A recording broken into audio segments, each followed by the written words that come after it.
कल वह मुद्दे की बात करेगा। अब हमें मुद्दे की बात पर आनी चाहिए। आप मुद्दे की बात पर क्यों नहीं आ रहे हो? कृपया मुद्दे की बात पर आओ।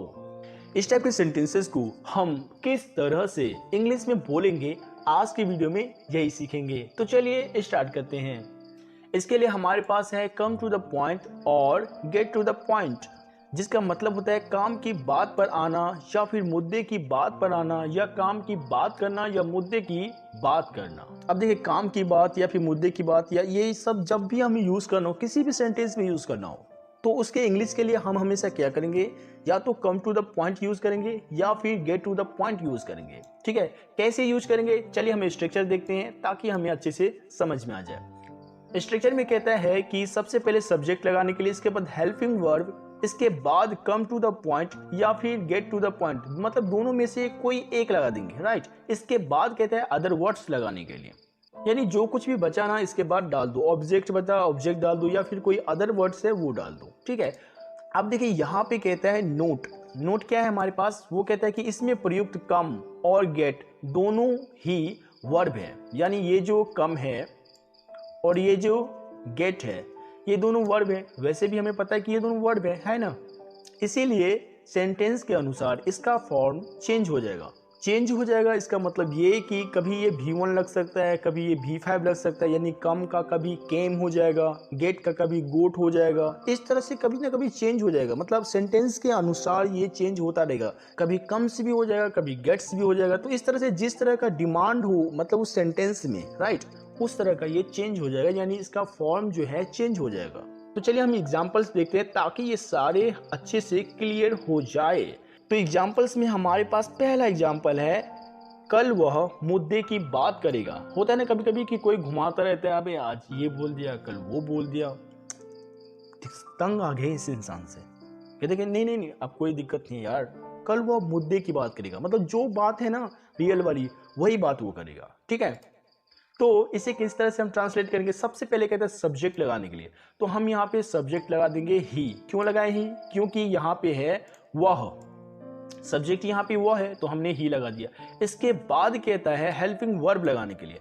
अब देखिए हेल्पिंग वर्ब के लिए हम पीछे देखेंगे तो पीछे हमारे पास क्या है, यहाँ पे यानी लास्ट में देखेंगे ना सेंटेंस के लास्ट में, तो यहाँ पे क्या है, गा। तो गा गे गी यानी ये रहे, तो हमें हमेशा क्या लिखना है, सेल या विल लगाना है, तो ही के साथ हमें विल लगा देना है। राइट, इसके बाद कहता है स्ट्रक्चर में कि कम टू द पॉइंट लगाओ या फिर गेट टू द पॉइंट लगाओ, दोनों में से कोई लगा दो। तो हम यहाँ पे लगा देंगे गेट टू द पॉइंट, या फिर नीचे में देखिए यहाँ पे लगा दिया हमने कम टू द पॉइंट, मतलब ये दोनों तरह से बनेगा। यहाँ तक तो देख लिया आपने, यहाँ तक तो इस तरह से बनेगा। इसके बाद देखिए अदर वर्ड्स है, तो अदर वर्ड्स में हमने क्या डाल दिया, टुमारो, यानी कल ना, तो टुमारो। राइट, तो इस तरह से आप जो है इसे ट्रांसलेट कर सकते हैं। तो एक बार हम पूरा सेंटेंस देख लेते क्या हो गया, he will get to the point tomorrow, या फिर he will come to the point tomorrow, यानी कल वह मुद्दे की बात करेगा। He will get to the point tomorrow, या फिर he will come to the point tomorrow.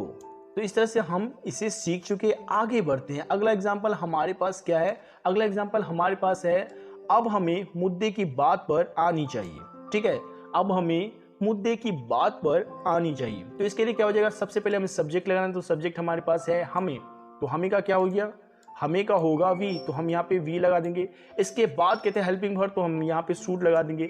इसके क्योंकि यहाँ पे है क्या, चाहिए, चाहिए है ना, तो यहाँ पे हम चाहिए के लिए क्या लगाएंगे, शुड। इसके बाद कहता है गेट टू द पॉइंट लगाने के लिए, तो हम गेट टू द पॉइंट लगा देंगे, या फिर कम टू द पॉइंट भी लगा सकते हैं। ठीक है, इसके बाद कहते हैं अदर वर्ड्स, तो अदर वर्ड्स में हम नाउ लिख देंगे। राइट, तो पूरा सेंटेंस क्या हो गया, एक बार देख लेते हैं। पूरा सेंटेंस हो गया, we should get to the point now, we should get to the point now, या फिर we should come to the point now, we should come to the point now, यानी अब हमें मुद्दे की बात पर आनी चाहिए। We should get to the point now, या फिर we should come to the point now. तो इस तरह से जो है हम इसका यूज करेंगे। चलिए हम आगे बढ़ते हैं और अगला एग्जाम्पल देखते हैं। अगला एग्जाम्पल हमारे पास क्या है, वो है अगला एग्जाम्पल हमारे पास, आप मुद्दे की बात पर क्यों नहीं आ रहे हो। कभी कभी होता है ना कि कोई कोई घुमाते रहते हैं, अच्छा ठीक है, अच्छा देखो ये बात, अरे यार आप मुद्दे की बात भी क्यों नहीं आ रहे हो। इस तरह से हम बोलते हैं ना कभी कभी कि वो कोई सामने वाला ना मुद्दे की बात पर आता ही नहीं, जो बात हम करने के लिए आए वो सामने वाला कभी कभी करता नहीं रहता है। तो हम इस तरह से एकदम से या फिर गुस्से में बोलो या फिर इस तरह से रिक्वेस्ट करके बोलो कि आप यार मुद्दे की बात पे क्यों नहीं आ रहे हो। मतलब जिस तरह से बोलना है आप बोल सकते हो, तो लेकिन जब भी बोलना हो इसी वाले स्ट्रक्चर पे बोलेंगे। तो इसका क्या हो जाएगा, इसका हो जाएगा why are you not getting to the point, या फिर why are you not coming to the point. अब देखिए यहाँ पे था रहे हो, ठीक है, रहे हो, तो हमने नोट में देखा था कि कम और गेट दोनों वर्ब है, तो ये सेंटेंस के अनुसार चेंज हो जाएगा, राइट। तो यहाँ पे क्या है, रहे हो यानी कॉन्टिन्यूअस वाला सेंटेंस है, तो कॉन्टिन्यूअस में क्या लगता है V4, तो इसीलिए गेट का क्या हो गया गेटिंग, और कम का क्या हो गया कमिंग। ठीक है, सिंपल सी बात है।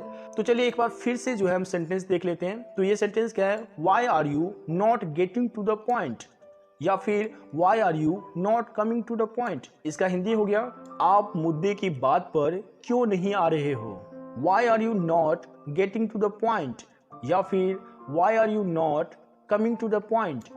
इससे अगला है हमारे पास जो कि इसका लास्ट है, ठीक है। तो चलिए हम देखते हैं क्या कहता है कि कृपया मुद्दे की बात पर आओ। कभी कभी हम किसी से तंग आके कहते यार कृपया मुद्दे की बात पे आओ, मतलब है ना, किसी भी तरह से आप यूज करते हो, तो इसे हम कैसे बोलेंगे, please get to the point, please get to the point, या फिर please come to the point, यानी कृपया मुद्दे की बात पर आओ, please get to the point, या फिर please come to the point. तो इस तरह से आज हम सीख चुके हैं कि इस टाइप के सेंटेंसेस को किस तरह से इंग्लिश में बोला जाए।